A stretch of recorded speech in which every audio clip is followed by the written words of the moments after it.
प्रकारच्या आजारांपासून सुटकेसाठी विट्यात आली आहे होमिओपॅथी उपचार पद्धती, जिच्यामुळे शरीराची नैसर्गिक प्रतिकारशक्ती वाढते आणि रोग मुळापासून नष्ट करते. शरीराला कोणताही त्रास न होता आजारावर मात करण्यासाठी होमिओपॅथी उपचार पद्धती आजच सुरू करा. लठ्ठपणा, पोटाचे विकार, सांधेदुखी, स्त्रियांचे आजार, त्वचारोग, पुरुषांचे आजार, थायरॉइड, मूळव्याध, मानसिक आजार, केस गळणे, श्वसनाचे त्रास व लहान मुलांचे आजार यावर मात करण्यासाठी आता सांगली, पुणे, मुंबईला जाण्याची गरज नाही. आजच भेट द्या डॉक्टर शुभम मोरे यांचे वेदा होमिओपॅथी क्लिनिकला.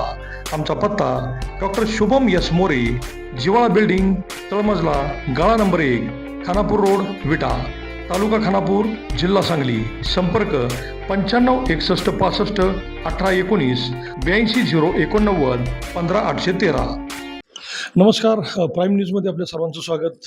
आपण आज प्रभाग क्रमांक 3 मधील महिला उमेदवार सौ अंबिका राहुल हजारे यांच्याशी चर्चा करतोय. प्रभाग क्रमांक 3 मधून त्यांना आज पक्षानं उमेदवारी दिली आणि नेमकं पुढचं त्यांचं विजन काय असणार आहे यासाठी आपण ती चर्चा करतोय. नेमकं काय सांगाल, तुम्हाला आज प्रभाग क्रमांक 3 मधून उमेदवारी मिळाली? नमस्कार, मी अंबिका राहुल हजारे. मी प्रभाग क्रमांक 3 मधून विटा नगरपालिका 2025 सालची सार्वत्रिक निवडणूक लढत आहे.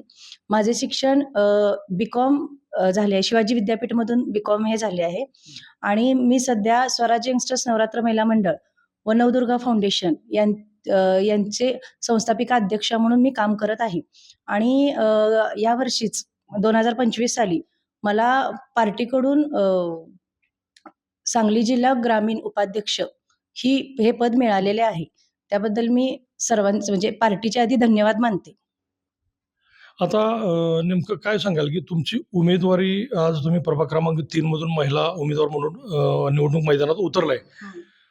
काय कारण आहे नेमकं तुम्हाला आज पक्षानं तुम्हालाच उमेदवारी दिली? मी काय सांगाल? 2009 साली स्वराज्य यंगस्टर्स नवरात्र महिला मंडळाची स्थापना व 2019 साली नवदुर्गा फाउंडेशनची स्थापना केली आणि त्याच्यानंतर ज्या माझं महिलांचं संघटन आहे, जवळजवळ 250-300 महिलांचं संघटन आहे, त्यांच्या सहकार्याने विविध माध्यमातून महिला दिन असू दे, आपलं नवरात्र उत्सव असू दे किंवा महिलांचे जे विविध नागपंचमी असू दे, संक्रांतीचा हळदी कुंकू असू दे, त्या निमित्तानं आम्ही सर्व महिलांपर्यंत पोहोचलोय. त्यांचं सुखदुःख असू दे. आता कोरोना काळातच कसं झालेलं की जे क्वारंटाईन कुटुंब होती त्यांच्या जेवणाचे थोडं हे व्हायचं, तर आम्ही सर्व महिला मिळून त्यांच्यासाठी डबे पोच करायचो. परत अन्नधान्य किटचं आम्ही वाटप केलं. परत पल्लू सामनापूर इथं महापूर आलेला होता, त्यावेळेस पण आम्ही सर्व महिलांनी मिळून चपाती म्हणजे असं अन्नाचं पॅकिंग केले आणि ते आम्ही पुढं पुरवले तिथे. परत मास्क वाटप, मास्क शिवायला देऊन ना नफा ना तोटा या बेसिसवर आम्ही मास्क शिवायला दिले आणि त्याच्या ह्याच्यावर 350 कुटुंब जवळजवळ त्यावेळेस कोरोना काळात कुठंच बाहेर हे नसताना पण 350 कुटुंबांनी उदरनिर्वाह चालवलेला होता, तो पण आमच्या नवदुर्गा फाउंडेशनच्या वतीनंच. परत ज्यावेळेस लसीकरणाची मोहीम सुरू झाली, आपला सरकारी दवाखाना किती लांब आहे, तर वार्ड म्हणजे आपल्या परिसरातल्या ज्येष्ठ महिलांना, पुरुषांना तिथपर्यंत जाणं शक्य होत नव्हतं, तर आम्ही मोफत रिक्षाची सोय केली त्यांच्यासाठी. आणि नंतरच्या लाटेमध्ये आम्ही घरातच कॅम्प भरवलेला लसीकरणाचा, जेणेकरून त्यांना तिथपर्यंत पण नको हे व्हायला. परत मोबाईलला आधार कार्ड लिंक करणे वगैरे जे छोट्या छोट्या गोष्टी आहेत त्या सुद्धा आम्ही महिला मंडळांच्या वतीनं राबवण्यात आलेल्या होत्या. परत आणखी सांगायचं म्हणजे तुम्हाला, ज्या वेळेस उज्ज्वला गॅस योजना आली त्यावेळेस कमीत कमी आम्ही 200 कुटुंबांना 100 रुपयात गॅसची योजना ती आम्ही जोडून दिलेली होती.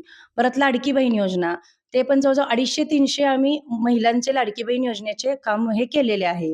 परत आता रेशन कार्डावर धान्य मंजूर करणे, ते पण जवळजवळ 50-60 कुटुंबाचं आम्ही मंजूर करून दिलेलं आहे. म्हणजे अशा काही ना काहीतरी योजनेमार्फत किंवा प्रत्येकाच्या सुखदुःखात, वाढदिवस वगैरे अशा माध्यमातून आम्ही सर्व महिला एकमेकींच्या सुखदुःखात पोहोचतो. आपण बघतोय की प्रभाग एक कुटुंब मानून यांचं निवडणुकीपुरतंच नाही तर सातत्यानं काम चालू असतं. अनेक कार्यक्रमाच्या माध्यमातून त्यांचा प्रत्येक घरामध्ये संपर्क आहे आणि हेच ओळखून आज पक्षानं यांना उमेदवारी दिलेली आहे. दुसरी गोष्ट अशी की महिलांच्या अनेक अडचणी आहेत. महिलांसाठी अजून पुढं नेमकं काय करण्याचं तुमचं विजन आहे? काय सांगाल तुम्ही? सर्वप्रथम म्हणजे नशिबान समजते की आज देशातल्या एक नंबर पक्षामध्ये आम्ही आहोत. देशात असू दे, राज्यात. आज देशातल्या विविध 22 राज्यात भाजपची सत्ता आहे आणि भाजप हा देशातला एक नंबरचा पक्ष आहे. आणि आम्ही खूप नशिबान आहे की विट्यामधून आपल्याला पहिल्यांदा भाजपचा झेंडा नगरपालिकेवर फडकवण्याची संधी मिळत आहे. आणि आता भाजपच्या माध्यमातून म्हणायला गेलं तर विविध ज्या योजना चालू केल्यात ह्या भाजपकडूनच चालू झाल्यात. कमीत कमी 3,500 ते 4,000 योजना या भाजपच्या आहेत. जर पक्षानं मला संधी दिल्याच, आता संधी दिल्या उमेदवारी करण्याची, आता जनतेनं जर मला संधी दिली, तर मी प्रत्येक योजना या सर्वसामान्य महिलांपर्यंत कशा पोचतील आणि त्याचा त्यांना चांगला कसा उपयोग होईल, हे मी इथून पुढे ह्या गोष्टीमध्ये चांगलं आवर्जून लक्ष घालेन. अ, सौ प्रतिभा सौ प्रतिभा पाटील या तुमच्या नेत्या आहेत किंवा तुमच्या सहकारी आहेत.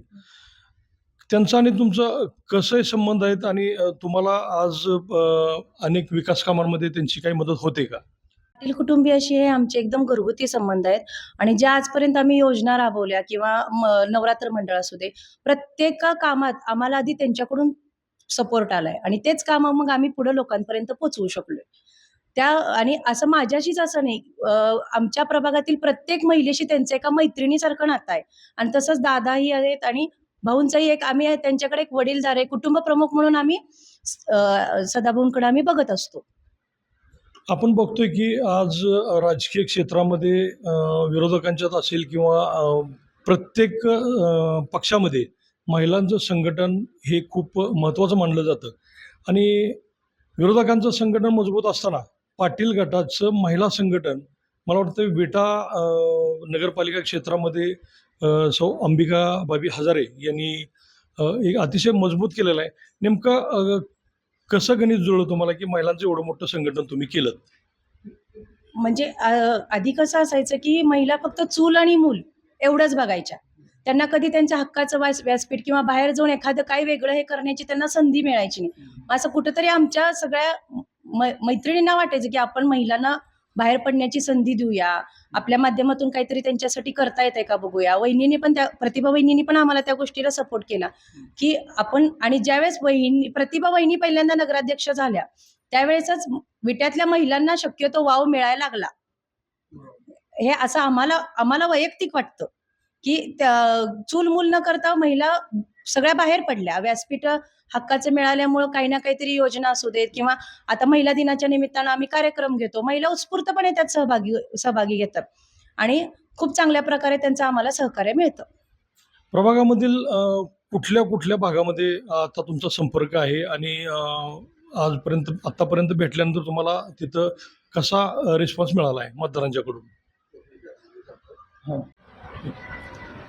आज मी आता प्रचाराच्या निमित्तानं बाहेर पडते. सावरकर नगर, हजारे मळा, घोडके मळा, आदर्श नगर, धुमाळ वस्ती आणि बोडरे वस्ती या ठिकाणी आज मी प्रचाराच्या दरम्यान गेले की मला आवर्जून घरगुती घरातल्या असल्यासारखे त्यांच्याकडून आणि तूच आमची उमेदवार आहेस आणि तूच आमची लेक आहेस आणि तूच निवडून येणार, या ह्याच्यातून लोकांनी मला प्रतिसाद दिला आहे. आणि आजपर्यंत मी त्यांच्याशी कोणत्या ना कोणत्या तरी कारणाशी कनेक्ट आहे.